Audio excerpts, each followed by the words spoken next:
Hello everyone, it's me Tony O'Kane here once again to talk to you about cars, and today we have one hell of a car to talk about.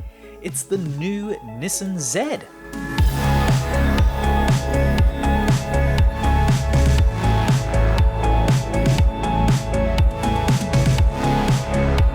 Now we haven't had an all-new Z to talk about in quite a long time because the previous generation 370Z made its debut well over a decade ago, so this is kind of a momentous occasion.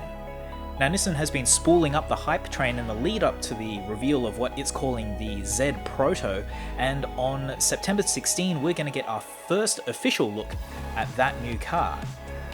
Until then, however, there are plenty of details about this car that we already know of, so let's go through them, let's get you educated before Nissan whips the covers off that thing. The burning question is, what is it going to look like? Now, obviously Nissan's going to keep that a big secret for next week's unveiling, but we've already been given quite a few clues about what to expect, as well as quite a few speculative renderings, some of which you can see right here.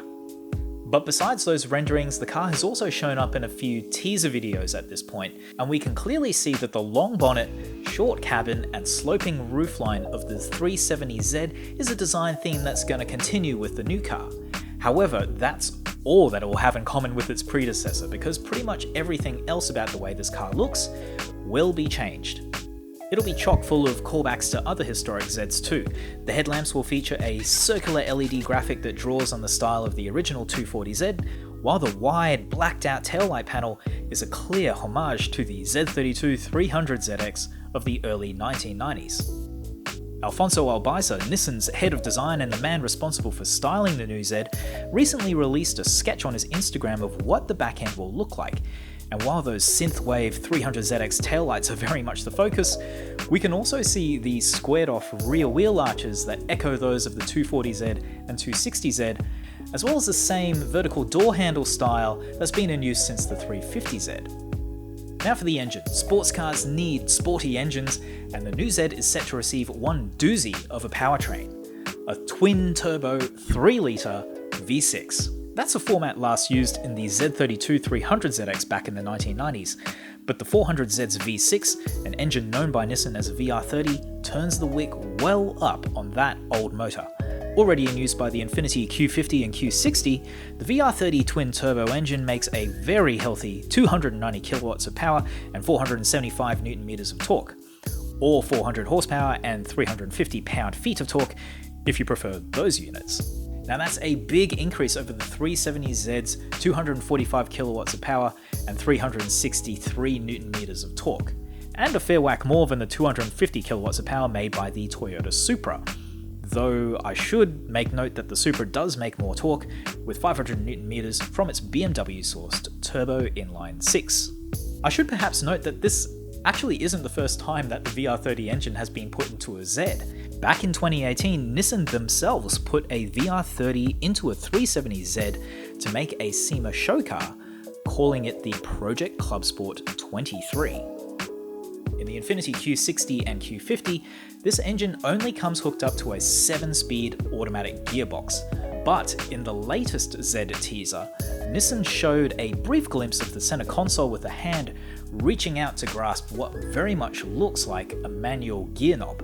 Anyway, Nissan obviously understands that a great proportion of enthusiasts will absolutely slay them if they don't include a manual transmission option for the next Z, so the odds are high that we'll see one in the Z35. After all, they made it happen for the Project Club Sport 23. If you were a bit dirty at Toyota for not putting a manual transmission into the Supra, then maybe Nissan will get your vote instead. There's also the outside chance that we'll see a 4-cylinder option for some markets, as there is with the Supra, though the issue there is that Nissan doesn't really have many 4-cylinder engines that are configured for a rear-wheel drive layout. There is one or two here and there for commercial vehicles, but they come out of vans. They're not exactly performance car engines, so take that one with a grain of salt.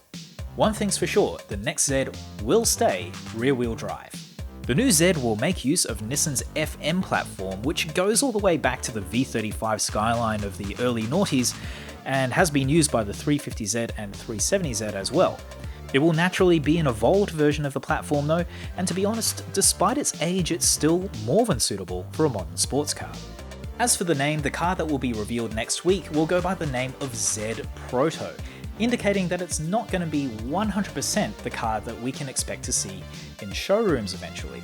However, for the production car, it's expected that it will come with a 400Z badge on its boot lid, deviating from the established Z convention of having the name reflect the engine's displacement. With the 370Z, the engine was 3.7 litres, the 280ZX was 2.8 litres, the original 240Z was 2.4 litres, you get the idea. However, with the move to a 3-litre twin-turbo, going with the name 300Z doesn't really make much sense when you consider there's already been a 300 in the series. 2 of them, in fact. Also, to the layman, winding down the number to 300 when it was previously 370 might give the idea that there's been a downgrade in the engine compartment. So why go with 400 then? Well, there's a couple of reasons. There's precedent in the form of the Japanese market Nissan Skyline sedan, which has a variant which uses the same VR30 engine that's expected to be dropped in the Z, and that car wears a 400R badge on its boot lid. Now you might say that's just a callback to the Nismo 400R of the mid-1990s, but really it's a reference to the engine's output in horsepower. It's pretty much bang on 400 HP, so that number seems like a logical choice for the name. Alright, so how much will it cost? Most commentators are guesstimating that the new Z will cost a bit of a premium over the current 370Z, mainly because of that twin-turbo engine and the extra cost that comes with that level of technology. That seems like a reasonable assumption to make, but remember that we're still a long way from seeing this car land in showrooms. The earliest date I've seen is sometime in the second half of 2021, and some people are saying it's probably going to take until 2023 to see it in some markets. So it seems a bit premature to be talking about pricing at this point. Besides, I have some of my own theories about how I think the pricing will shape up for this car, but I might save them for the next video that I do on the Z after the car is revealed next week. And I think that about does it for this video.